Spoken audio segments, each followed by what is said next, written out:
عاملين ايه يا اصحابي؟ مستعدين معايا لقصة جديدة على قناتكم حكايات لولي؟ يلا بينا نبدأ حكايتنا.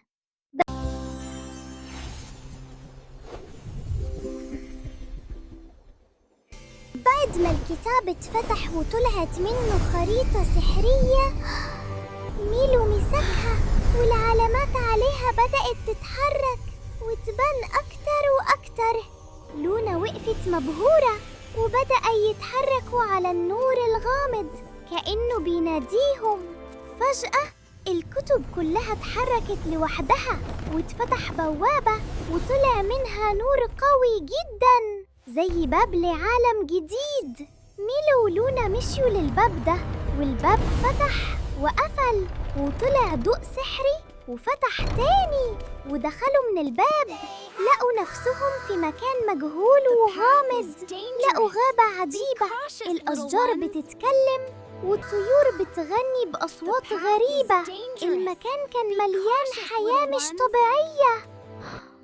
فجأة ظهر وحش ضخم مصنوع من الدخان. ميلو اتوتر، لكن لونا واقفة تبص على الوحش.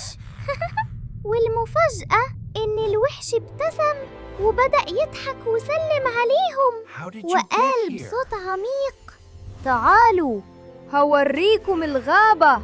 وبعدين سألهم وهو بيبص لهم بهدوء: انتوا جيتوا هنا ازاي؟ ميلو ولونا حكوا القصة للوحش، وبعدين الوحش اللطيف سلمهم بلورة مضيئة وقال لهم: دي هترجعكم تاني، بس لازم تستخدموها مع بعض.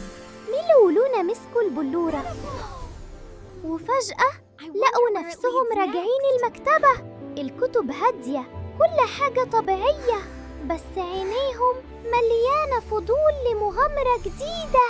وبكده يا أصحابي خلصت حكايتنا النهاردة. استنونا في قصة جديدة وممتعة، وما تنسوش اللايك والاشتراك. مع السلامة.